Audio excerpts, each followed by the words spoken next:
I adjusted my tie in the hallway mirror outside Claire's parents' ballroom and forced myself to smile. "You look nervous," Claire said while fixing her earrings. "I just want tonight to go well," I replied. "It will if you don't try too hard." Her tone already stung, but I ignored it and followed her inside. The room glowed with expensive chandeliers and loud laughter. Men in tailored suits stood beside women covered in diamonds. I suddenly felt like I had walked into somebody else's life. Claire squeezed my arm tightly. "Please don't talk about boring work stories tonight." I laughed quietly. "My job isn't that boring. It is to these people." Before I could answer, her uncle waved us over. "Claire. There you are." She smiled instantly. "Uncle Robert, you remember Ethan?" "Of course." He shook my hand. "Still working at the same company?" "Yeah," I answered. "They finally promoted me last month." "That's nice," Claire interrupted. "But he still refuses to leave that place." I looked at her. "I actually like working there." She gave me a warning look. "You're too comfortable." The conversation moved toward investments and vacation homes. I stayed quiet most of the time, nodding while everyone compared luxury resorts and business deals. Every time I tried joining in, Claire corrected something small. "It was Italy, not France." "No, Ethan, that restaurant had 5 stars, not 4. "Babe, don't exaggerate." Each correction felt tiny by itself, but together they slowly crushed me. A few minutes later, I stood near the drinks table with Lena, Claire's younger sister. Unlike the others, she always treated me normally. "You okay?" she asked softly. "I'm fine." "You don't look fine." Before I could answer, Claire called from across the room. "Ethan, come here." I walked over and joined a circle of her cousins. One of them was describing a terrible business flight experience. "That reminds me," I said with a laugh. "A guy once spilled orange juice on my lap during a bus ride, and the driver." Claire suddenly sighed loudly. I stopped talking. "What?" She crossed her arms. "Can you stop talking? You're embarrassing me." The room went completely silent. I felt heat crawl into my face. For a second, I honestly thought I heard her wrong. One cousin smirked into his glass. Another looked away awkwardly. I forced out a weak laugh. "I was just telling a story." "Exactly," Claire replied. "Not everything needs a story." Nobody spoke after that. I picked up a drink just to give my hands something to do, but I never took a sip. My chest felt tight. I stared at the ice melting inside the glass while conversation slowly restarted around me. Lena stepped beside me. "Ethan." "I'm okay," I whispered. "No, you're not." Across the room, Claire laughed at something Daniel said. She looked completely relaxed, like nothing had happened. I suddenly felt stupid for trying so hard tonight. Hours later, we walked toward the parking lot in silence. The cold air hit my face, but it did nothing to calm the pressure building inside me. The second we entered the car, Claire groaned. "You made tonight so awkward." I stared through the windshield. "How?" "You act cheap sometimes, Ethan. You don't know when to stop talking." I tightened my grip on the steering wheel. "You embarrassed me in front of my family," she continued. "Why can't you just read the room?" Normally I would defend myself. Normally I would apologize just to end the fight. But this time something inside me felt tired. "You're right," I said quietly. Claire frowned. "What?" "You're right. I was embarrassing." She turned toward me, confused by how calm I sounded. "That's it?" she asked. I nodded slowly and started the car. The rest of the drive stayed silent, but my thoughts didn't.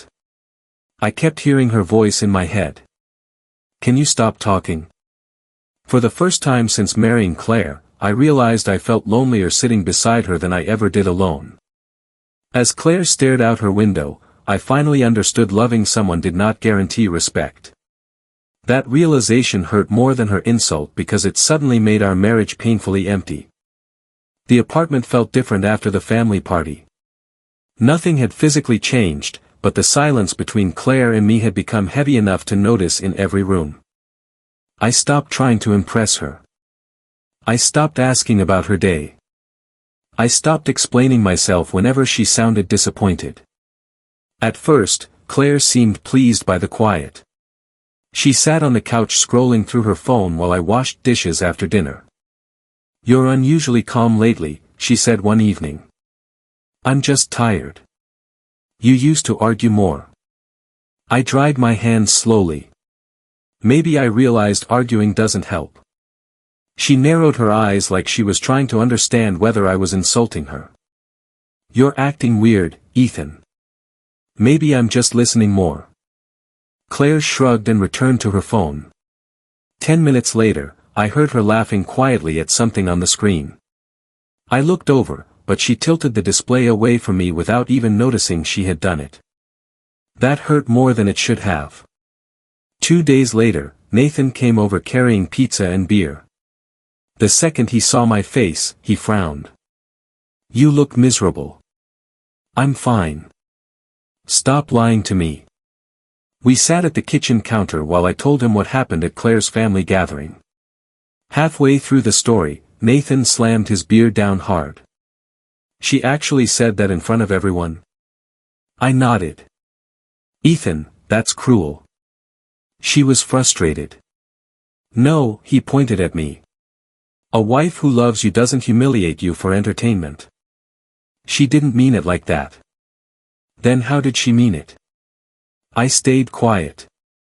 Nathan leaned back in his chair and sighed. "You've defended her for years. Does she ever defend you?" "That's not fair." "It's completely fair." Before I could answer, the front door opened. Claire walked inside wearing a dark business suit and talking on her phone. "No, Daniel, that presentation was incredible," she said while laughing softly. "Honestly, you saved the entire meeting." She walked past us without even looking at me. Nathan lowered his voice. "Who's Daniel?" "Coworker." Claire disappeared into the bedroom, still talking. A few seconds later, Nathan raised an eyebrow. "She sounds happier talking to him than she does talking to you." "Don't start." "I'm serious." I forced a laugh. "You're reading too much into it." But deep down, I knew he wasn't. After Nathan left, I found Claire in the kitchen making tea. "How was your meeting?" I asked. "Long. You seemed excited talking to Daniel." "He's smart," she replied casually. "He actually has ambition." The words landed harder than she probably intended. "So I don't." Claire sighed impatiently. "Ethan, you're comfortable being average." I stared at her. "Average? You avoid risks. You hate change. You settle for things. I work hard." "I know you work hard," she said. "But hard work isn't the same as ambition." I felt something twist painfully inside my chest. "Is that really how you see me?" She took her tea and leaned against the counter. "I see you exactly how you are." "And Daniel? What about him?" "You talk about him a lot." Claire rolled her eyes. "Because he understands the kind of life I want." I looked down at the wedding ring on my hand. For years, I believed sacrificing my own dreams made me a good husband. I worked overtime so Claire could quit jobs she hated. I canceled vacations to help pay her student loans faster. I ignored every insult because I thought love meant patience. Now I wondered if she had mistaken my patience for weakness the entire time. Claire checked another message on her phone and smiled faintly. That small smile bothered me more than shouting ever could. I suddenly realized I could not remember the last time she smiled at me like that. As she walked back toward the bedroom, I stayed alone in the kitchen staring at the dark window above the sink. For the first time, I honestly started wondering whether Claire was giving pieces of herself to another man that no longer belonged to me. The silence between us no longer felt temporary anymore, it felt like watching our marriage slowly disappear forever in front. I drove to my mother's house on a rainy Saturday morning because I needed silence that did not feel hostile. Claire had stayed late at work again the night before, and I no longer bothered asking whether Daniel had been there too. My mother opened the door wearing an old sweater and smiled softly. "You look exhausted." "Thanks," I muttered. "You got that from your father." I followed her into the kitchen. The smell of coffee instantly pulled me back to childhood mornings when life felt simpler. Mom studied my face while pouring coffee. "You and Claire fighting again?" "We're just stressed." "Ethan." The way she said my name made pretending feel pointless. "She thinks I embarrass her," I admitted quietly. Mom stayed silent for a second too long. That silence hurt more than sympathy would have. "You already knew that?" I asked. She sat across from me slowly. "I've seen Claire disrespect you for years." Hearing somebody finally say it aloud felt like getting punched in the chest. "Why didn't you tell me?" "Because every time I hinted at it, you defended her immediately." I looked down at my coffee. Mom sighed. "Your father used to worry about this." I frowned. "Dad?" "He loved how loyal you were," she said softly. "But he always said loyalty becomes dangerous when a person stops respecting themselves." Her words pulled old memories out of me instantly. I suddenly remembered being 16 years old, standing beside Dad while he repaired our old car in the garage. "Never beg somebody to value you," he had told me. "Respect matters more than pride." Back then, I barely understood what he meant. Now I understood perfectly. Mom walked into the hallway and returned holding a small black box. She placed it carefully in front of me. "That belonged to your father." Inside rested his old silver watch. The leather strap looked worn from years of use. "He wanted you to have it someday," Mom said. I swallowed hard. "Why now?" "Because you stopped valuing yourself." The sentence sat heavily inside me. I picked up the watch carefully and remembered how Dad used to check the time before every family dinner. He treated ordinary moments like they mattered. Meanwhile, I had spent years shrinking myself just to keep peace inside my marriage. When I returned home later that evening, Claire sat on the couch scrolling through photos on her phone. "You were gone all day," she said. "I visited Mom." Claire barely looked up. "Did she tell you I'm a terrible wife again?" "She didn't have to." That finally got her attention. She lowered the phone slowly. "What's that supposed to mean?" "It means I'm tired, Claire." "You think you're the only tired person here?" "No. I think I'm the only one trying." She laughed sharply. "Trying? Ethan, you stopped growing years ago." I stared at her quietly. "You know what your problem is?" she continued. "You're scared of becoming more." "I'm happy with my life." "Exactly," she snapped. "That's the problem." I felt anger rising, but underneath it sat something sadder. "Why did you marry me if I disappoint you so much?" Claire stood up and crossed her arms. "Because I thought you'd eventually become more confident. More successful. More ambitious. And Daniel is all those things." Her expression changed instantly.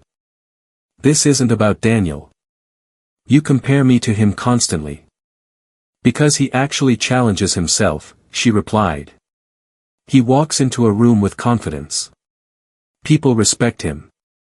I looked at her carefully. "And you don't respect me anymore." Claire opened her mouth but said nothing. That silence gave me my answer. Then she finally said the sentence that changed everything. "You've never been enough for the life I wanted." The room became painfully quiet. For years, I would have argued. I would have apologized. I would have promised to improve. But this time, something inside me simply shut down. I nodded once. "Okay." Claire frowned immediately. "Okay. You heard me. That's all you have to say." I walked past her calmly. I'm done fighting for somebody who already decided I lost. As I entered the bedroom, I heard Claire follow behind me before stopping suddenly in the hallway. For the first time since we got married, I think she realized I was emotionally walking away from her already forever. Claire came home late again on Thursday night. I sat at the kitchen table pretending to watch television while she kicked off her heels near the door. "You're awake?" she asked. "Couldn't sleep." She walked straight toward the bathroom. "I'm taking a shower. Long day." Her phone landed carelessly on the kitchen counter beside me before she disappeared upstairs. I looked at it for several seconds. For years, I had never checked Claire's phone. I believed trust mattered even during bad times. But things between us no longer felt normal, and my chest tightened the second the screen lit up. Daniel Mercer. Another message appeared immediately after. Then another. My hand moved before my conscience could stop me. I unlocked the phone using the password I still somehow remembered mattered to her anniversary date. The irony almost made me laugh. The messages opened instantly. "Daniel, did your quiet little husband survive dinner tonight?" "Claire, barely. He spent the whole evening acting depressed." "Daniel, maybe he finally realizes you outgrew him." "Claire, honestly, sometimes I feel like I'm babysitting him." My stomach twisted painfully. I kept reading even though every message hurt worse than the last. "Daniel, you deserve somebody exciting." "Claire, that's easy for you to say." "Daniel, I mean it. You light up around me." "Claire, because you actually understand me." My fingers tightened around the phone. Then I reached the message that completely shattered me. "Daniel, I still can't believe he just sat there quietly at that party." "Claire, that's what he does best." "Daniel, the quiet little husband." Claire responded with 3 laughing emojis. I felt physically sick. Not once did she defend me. Not once did she tell him to stop mocking me. Instead, she joined him. I heard the bathroom door upstairs open suddenly. Panic hit me too late. Claire walked into the kitchen drying her wet hair with a towel before freezing completely. Her eyes locked onto the phone in my hands. "What the hell are you doing?" she snapped. I stood slowly. "How long has this been happening?" She stormed forward and grabbed for the phone. "Give me that." I pulled back. "Answer me. You went through my phone. You let another man laugh at me." Claire crossed her arms defensively. "That's not the point." "It's exactly the point. You invaded my privacy." I stared at her in disbelief. "You're emotionally cheating on me, Claire." Her jaw tightened instantly. "Nothing happened." "You call this nothing?" "It's texting. You humiliated me with him." "Oh my God." She threw her hands up angrily. "You're acting like I slept with somebody. You told him I embarrass you. Because sometimes you do." The words hit me hard enough to silence me for a second. Claire stepped closer, her voice rising. "Do you know what it feels like watching everyone else move forward while you stay exactly the same? I gave everything to this marriage. And I'm suffocating in it," she shouted. We both froze after that. In 7 years together, we had never screamed at each other like this before. I looked at her carefully. "Are you in love with him?" Claire hesitated. That hesitation told me more than any answer could. Finally she whispered, "Daniel makes me feel alive." Something inside me broke quietly at those words. Not loudly. Not dramatically. Just permanently. I nodded slowly while staring at the floor. Claire's anger faded slightly. Ethan. How long have you felt trapped with me? She looked away. I don't know. You could have talked to me. I tried. No, I replied softly. You criticized me. You compared me to another man. That's not the same thing. Claire rubbed her forehead in frustration. I didn't plan for this to happen. But you enjoyed it. She stayed silent. That silence became my answer again. I walked past her toward the hallway closet and grabbed a blanket. What are you doing? She asked quietly. I'm sleeping in the guest room tonight. Don't be dramatic. I laughed bitterly. You really still don't understand what you did. Claire followed me halfway down the hallway. So what now? I stopped walking but did not turn around. For the first time since we got married, I genuinely did not know the answer. I think our marriage is dying, I admitted quietly. The guest room felt cold and unfamiliar as I closed the door behind me. I lay awake staring into darkness for hours, replaying every message in my mind until one terrifying thought finally settled inside my chest. Claire no longer sounded like somebody trying to save our marriage. She sounded like somebody already halfway out the door forever. The next morning, I walked into our bedroom carrying a duffel bag. Claire looked up from her laptop immediately. What are you doing?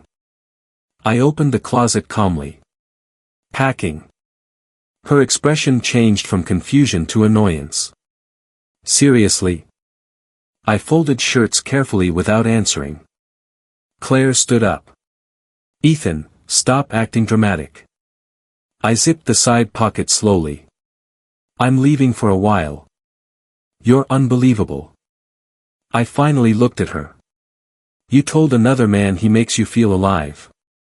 Nothing physical happened. That doesn't erase everything else. Claire crossed her arms. So now you're throwing away our marriage over texts. I laughed quietly. You already threw it away. That's not fair. No, I replied calmly. What you did wasn't fair. She stared at me like she expected yelling instead of calmness. The silence clearly unsettled her more than anger would have. You're seriously leaving? I need space. You always run away from difficult conversations. I shook my head. I spent years trying to talk to you. You just stopped listening. Claire opened her mouth, then closed it again. I grabbed my bag and headed toward the door. That's it? She asked behind me. You're just walking out. I paused briefly. You stopped choosing me a long time ago, Claire. Then I left. Nathan picked me up outside the apartment building 30 minutes later. The second I entered his truck, he looked at the bag beside me and nodded slowly. So it finally happened. I guess. You okay? No. Good, he replied while starting the engine. That means you're finally being honest. The apartment Nathan helped me rent was small and plain. 1 bedroom. Thin walls. Old wooden floors. But it was quiet. We carried my bags inside while Nathan looked around. This place sucks, he admitted. I laughed weakly. It's all I need. No, he corrected me. It's all you're allowing yourself to believe you deserve. After he left, the silence hit hard. I sat alone on the edge of the bed staring at the blank walls for nearly an hour before pulling out my phone. My wedding photos filled the screen instantly. Claire smiling during our first dance. Claire crying during our vows. Claire holding my hand during our honeymoon. Every picture felt like evidence from a completely different life. My thumb hovered over the delete button for a long time. Finally, I pressed it. The screen went empty. A few seconds later, my phone buzzed. Claire, are you happy now? Then another message arrived immediately. Claire, you embarrassed me by leaving. An hour later came another one. Claire, I miss you. Then later that night. Claire, maybe we both need time. The messages kept changing tones so quickly they gave me emotional whiplash. Anger. Sadness. Coldness. Guilt. None of it sounded like love. It sounded like somebody losing control. The next Monday at work, I barely managed to focus during meetings. My eyes burned from lack of sleep, and I kept rereading the same report without understanding a single line. Around noon, a tall older man entered my office unexpectedly. You Ethan Cole? I looked up. Yeah. I'm Victor Hale. I immediately recognized the regional director everyone respected and feared equally. He studied me carefully. You look terrible. I almost laughed. Rough week. Marriage problems. The directness caught me off guard. How did you know? Because I went through the same thing 15 years ago. He leaned against my desk. Here's some advice. Stop drowning in self-pity before it destroys your career too. I frowned slightly. Victor continued, pain either sharpens you or weakens you. Which one are you choosing? I don't know yet. Figure it out fast. Before leaving, he stopped at the doorway. One more thing, he added. Never beg somebody to see your value. If they can't see it naturally, they never deserved front row seats to your life. After he walked away, I sat quietly for several minutes thinking about those words. That evening, Claire called me for the first time since I left. Are you coming home? She asked immediately. I stared out my apartment window. I don't know. You're seriously considering ending this? Her voice sounded uncertain now. For the first time since our marriage started falling apart, I realized Claire no longer sounded confident that I would always stay no matter how badly she hurt me anymore. 3 months after leaving Claire, my life finally stopped feeling like survival and started feeling like recovery. Every morning, I forced myself out of bed at 6 and went running before work. At first, I hated it. My lungs burned, my legs hurt, and my thoughts stayed heavy. But eventually, the pain started clearing my head. Nathan noticed the changes first. You actually bought decent clothes, he said while staring at my new jacket. I laughed. Apparently I used to dress like a depressed accountant. You still look like an accountant, he replied. Just less depressed. For the first time in months, I laughed without forcing it. At work, Victor pushed me constantly. You keep hesitating during presentations, he told me after one meeting. I'm working on it. No, he corrected sharply. You're hiding. I leaned back in my chair. I'm trying. Victor crossed his arms. You spent years making yourself smaller for somebody else. Stop bringing that habit into your career. His words stayed with me. 2 weeks later, I volunteered to lead a major client presentation nobody else wanted. My hands shook before walking into the conference room, but I forced myself forward anyway. Afterward, Victor nodded once. Better. That's the nicest thing you've ever said to me. Don't get emotional about it. Later that night, I received a message from a name I had not seen in years. Sophia Bennett. Sophia, I just saw your interview online. You actually look confident now. I smiled despite myself. Me, that sounds insulting. Sophia, it was meant as a compliment. Sophia and I went to college together before life pulled us apart. Back then, conversations with her always felt easy. Surprisingly, they still did. A few days later, we met for coffee after work. You seem different, she said while stirring her drink. Good different or concerning different? Both. I laughed quietly. Sophia studied me carefully. You look calmer, but sadder. That's accurate. You want to talk about it? And unlike Claire, she actually listened when I answered. I told her about the separation, the emotional affair, and how exhausted I had become trying to save a marriage alone. Sophia never interrupted. When I finished, she asked softly, "When was the last time somebody made you feel heard?" I opened my mouth but realized I honestly did not know. Meanwhile, Claire's relationship with Daniel became impossible to ignore. Friends mentioned seeing them together at expensive restaurants and company events. At first, hearing about it hurt. Then the stories slowly changed. Daniel talks down to everyone, Nathan told me one evening.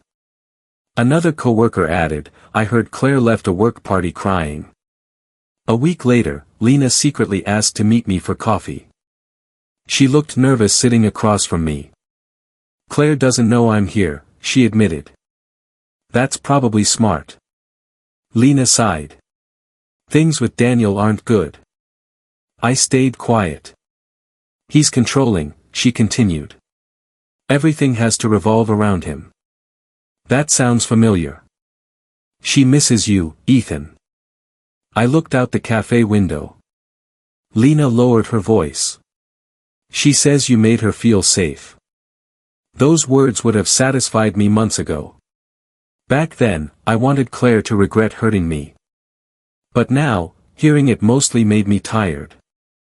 She didn't value safety until she lost it, I replied calmly. Lena nodded sadly. I know. When I got home later that night, Sophia called unexpectedly. How did coffee with the secret messenger go? She asked jokingly. I smiled while sitting on my apartment balcony. Depressing. You okay? Actually, I paused briefly. Yeah. I think I am. That sounded surprising even to you. It was. For months, anger kept me moving forward. Anger at Claire. Anger at Daniel. Anger at myself for tolerating disrespect so long. But somewhere along the way, that anger started fading. Sophia's voice softened. What do you want now? I thought about the question carefully. Not revenge. Not validation. Not even an apology anymore. I just want peace, I admitted quietly. The silence on the phone felt warm instead of uncomfortable. Then Sophia laughed softly. Good. That means you're finally healing. As I stared at the city lights outside my apartment, I realized she was right. For the first time in years, my life no longer revolved around keeping somebody else from leaving me. And somewhere across the city, Claire was finally starting to understand what losing me actually felt like now. By the beginning of winter, people stopped looking at me with pity and started looking at me with curiosity instead. That change felt strange. At work, Victor called me into his office one Friday afternoon and tossed a file onto the desk. You're leading the Harper account. I blinked. Seriously? You earned it. That account is huge. Victor leaned back in his chair. So stop talking like a man waiting for permission. I laughed quietly. You really don't know how to compliment people normally. Confidence doesn't grow from compliments, he replied. It grows from surviving difficult things. For once, I believed him. A week later, our company posted photos from a networking event online. In every picture, I looked relaxed and genuinely happy. Sophia stood beside me in one photo while both of us laughed at something off camera. The comments filled quickly. Even Nathan texted me immediately. Nathan, look at you pretending to enjoy life. Me, I was bribed with free food. Nathan, you're smiling like somebody finally removed a curse from your life. Maybe he was right.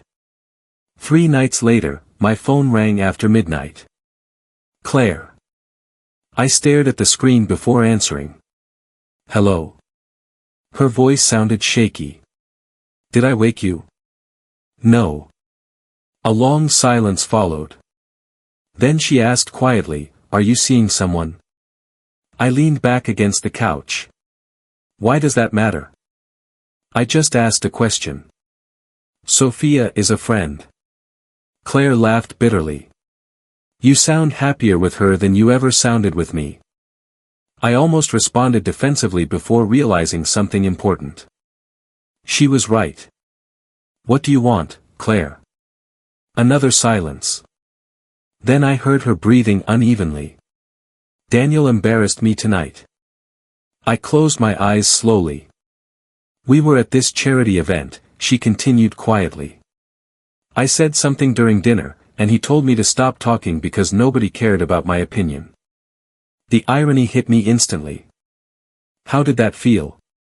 I asked softly. Claire started crying. That sound should have satisfied me.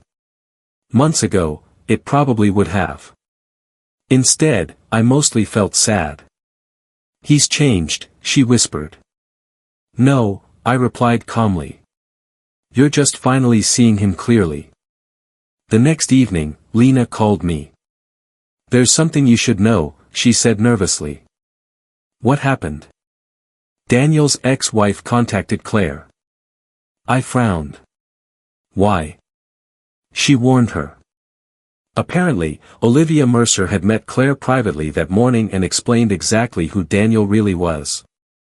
He cheated constantly, Lena explained. He manipulated her for years. He made her feel small whenever she disagreed with him. I rubbed my forehead slowly. Lena sighed. Claire honestly believed she was different. She wanted to feel special.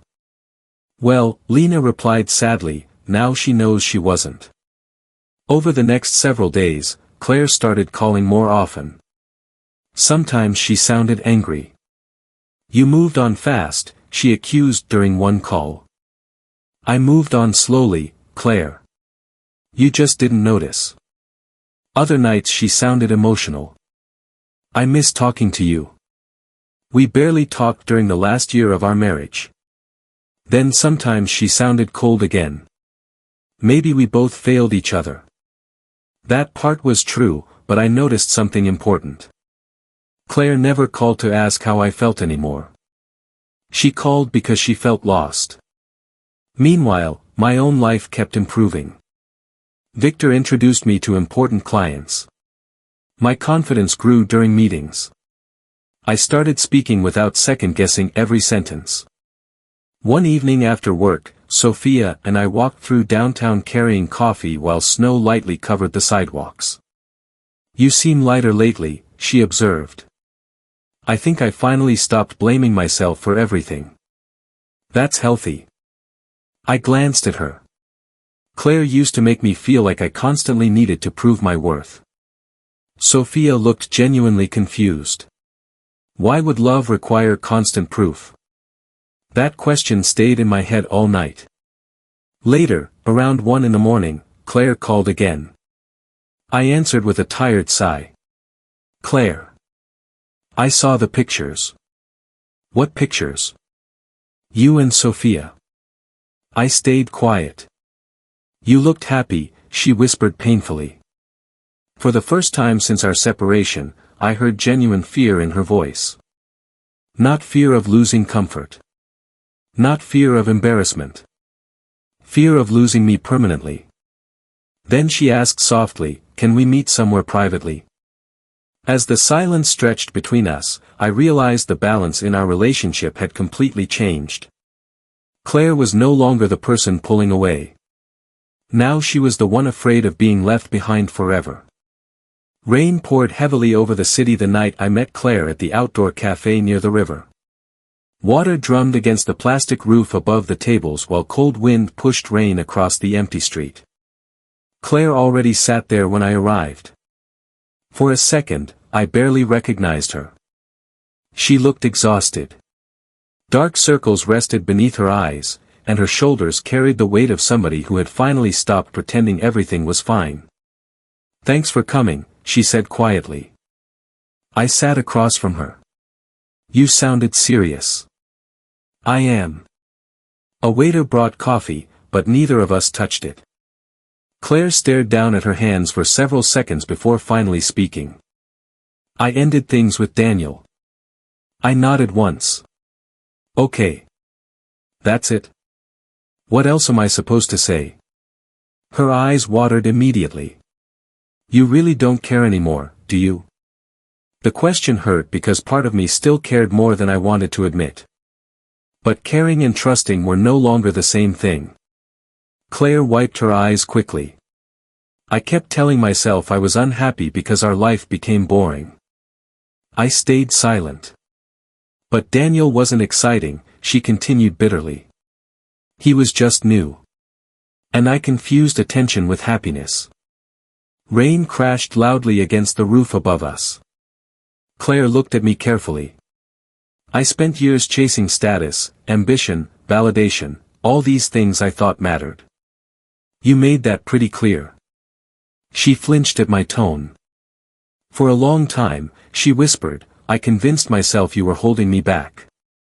I leaned back quietly while memories flooded through my mind.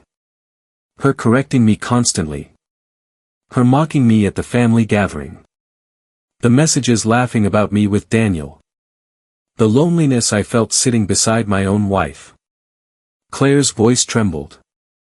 You loved me when I didn't even deserve it. I looked away toward the rain-covered street. That's the problem, I replied softly. I loved you so much I accepted things I never should have accepted.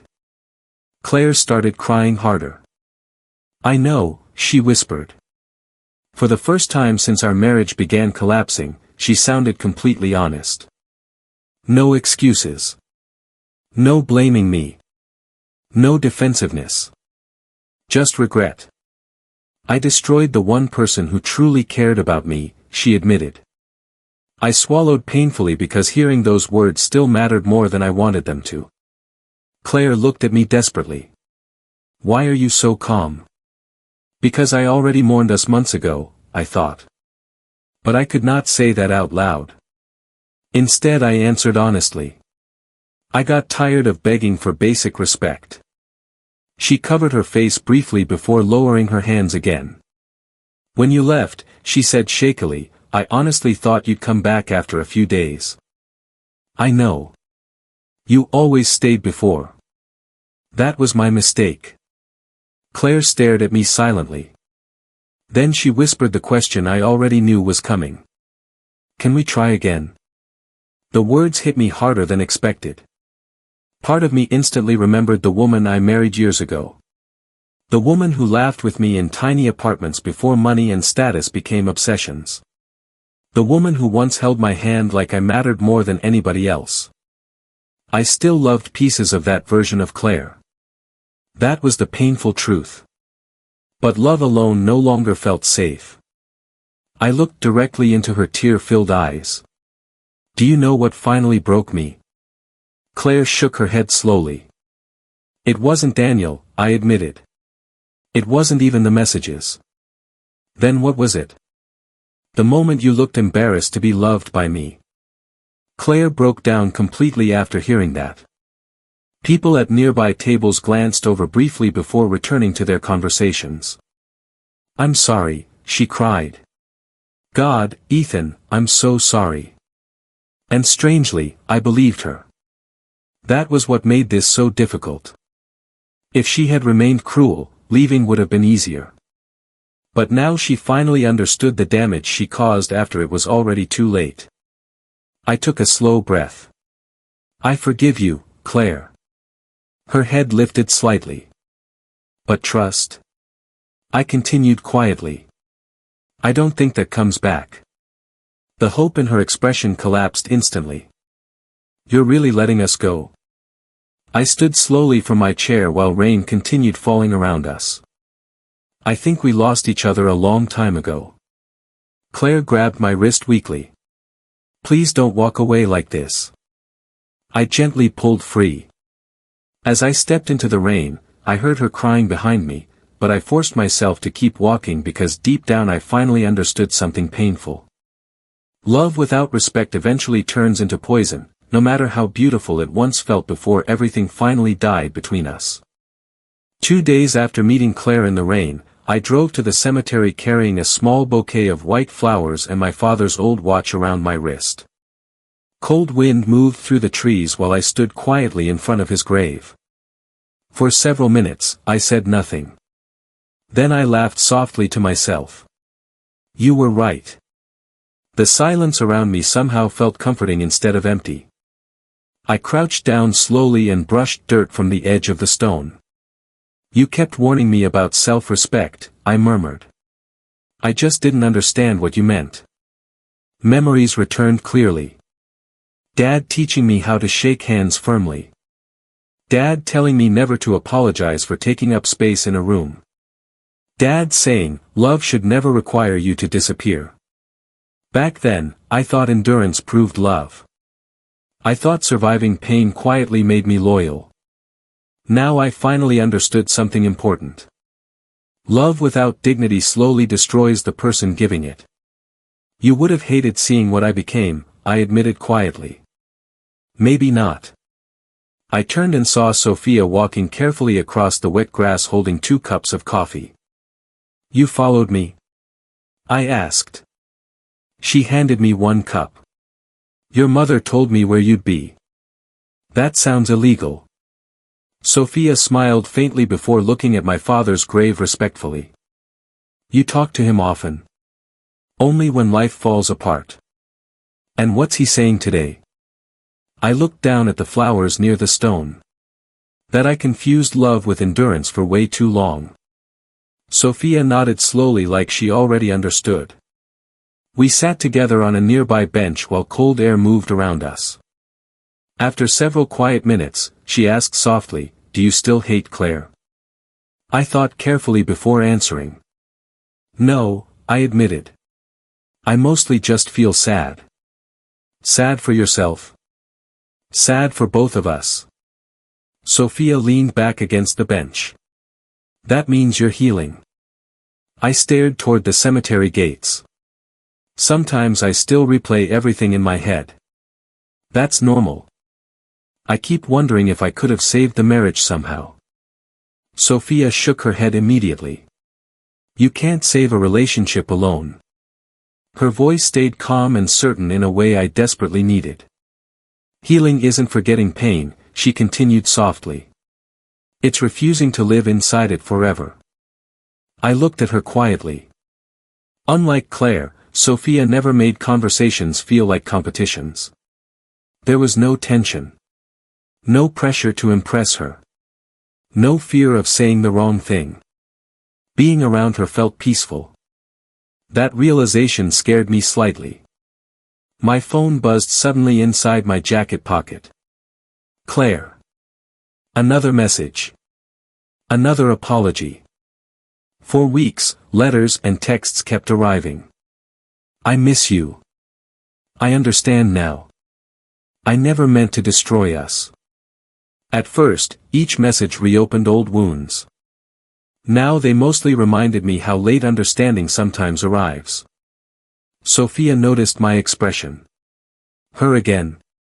Yeah. Are you going to answer? I slid the phone back into my pocket. No.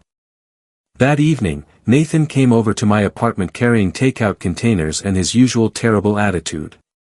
You look annoyingly healthy lately, he said while entering. Thanks. I preferred sad Ethan. He ordered more pizza. We ate dinner while watching television until Nathan suddenly muted the screen. You know what the funniest part of this whole situation is? What? You think your revenge should have been bigger. I frowned slightly. I never wanted revenge. Sure you did. Everybody does after betrayal. Maybe at first. Nathan pointed chopsticks toward me. Your greatest revenge was becoming happy without needing validation from anybody. I stayed quiet. He continued, Claire spent years controlling your confidence. Now she's watching you live without asking permission to feel valuable. For a long moment, I thought about the broken man sitting silently at that family gathering months ago. The man too scared to defend himself. Too desperate to be loved. Too willing to shrink himself for approval. That version of me felt distant now. Not perfect. Not fearless. But stronger. I looked around my apartment slowly. The silence no longer felt lonely. It felt peaceful. Later that night, I stood alone on my balcony staring at the city lights while my father's watch rested heavily on my wrist. For the first time in years, I finally understood the lesson he spent my entire life trying to teach me. Self-respect is not arrogance. It is survival. And the insecure man Claire embarrassed at that family gathering no longer existed anywhere inside me anymore now. I didn't expect to be here again, months after everything fell apart, but Lena's engagement gathering pulled me back into that same circle I once tried to escape. Someone laughed as I walked in. He actually came, a cousin said. I kept my voice steady. Yeah, I came. Sophia leaned closer to me. You sure about this? I nodded. I'm fine. Across the room, I saw Claire. She looked different now, quieter, almost folded into herself. A relative joked loudly, remember when he never used to speak up around Claire? Laughter spread. I forced a calm tone. Yeah. I remember. Claire lowered her eyes. Can we not do this tonight? Someone replied, why? It's true, isn't it? I said nothing, just took a sip of water. Later, Claire approached me alone. Can I talk to you? I stepped outside with her. Say it. She looked at me, eyes shaking. Why didn't you fight for us? For me. I let out a slow breath. Because the moment you told me to stop talking, I realized you already stopped seeing me as your partner. Her voice broke. That's not fair. I shook my head. It is. I stayed quiet because I knew it was already ending. Claire whispered, I didn't mean to destroy everything. I replied, but you did. And I agreed with you in the car that night because I already accepted it. Silence hung between us. I miss who we were, she said softly. I don't, I answered honestly. I miss who I was before I kept shrinking myself for us. Tears rolled down her face, but I didn't feel anger anymore. Only distance. I hope you're happy now, she said. I am getting there, I replied. I turned away before she could say more. Inside, the laughter continued, but it felt far away now. Outside, Sophia stood beside my car. She smiled. Ready to leave this behind? I nodded. Yeah. I think I finally am. She opened the door for me. Then let's go. I paused for a second, looking back at the house. No regret. No anger. Just silence where pain used to be. I got in the car. Sophia started the engine. You okay? I exhaled. For the first time, yeah. As we drove away, I didn't look back again. At the gathering, another uncle leaned toward me and said, you look different now, calmer. I replied, I just stopped trying to be heard in the wrong places. Someone laughed quietly. That night with Claire was brutal. I said, it was honest. Claire overheard and froze. Can we not turn this into a story again? I looked at her. It already became one. She whispered, I was wrong back then. I nodded. We both learned from it. A cousin added, he used to always apologize first. I said, not anymore. Claire's voice cracked. Do you hate me? I answered, no. I just don't belong to that version of us anymore. She stepped back slightly. I wish I could fix it. I replied, some things aren't meant to be fixed, just understood. Sophia watched from a distance, quietly observing everything without interrupting. One relative muttered, he's changed completely. I said, I finally chose myself. The room went silent after that. Claire stepped closer again. Do you ever think about what we had? I answered, sometimes. But I don't live there anymore. She nodded slowly. I guess I'm still there. I said softly, then you need time, not me. Sophia finally spoke, he's telling the truth about his piece. Claire looked away. Take care of yourself. Sophia turned into a quieter street. You're smiling a little. I touched my face. Am I? She nodded. It suits you. I said, it feels strange but good. She replied, that's real change. I watched the lights pass. I used to think leaving was failure. She said, leaving pain is success. I whispered, I wish I knew earlier. She answered, you know now. My phone stayed silent. I placed it face down. No more answers I don't need, I said. Sophia smiled. That's freedom. I leaned back. Yeah, freedom. The car moved forward into the night. I finally felt at peace inside myself now.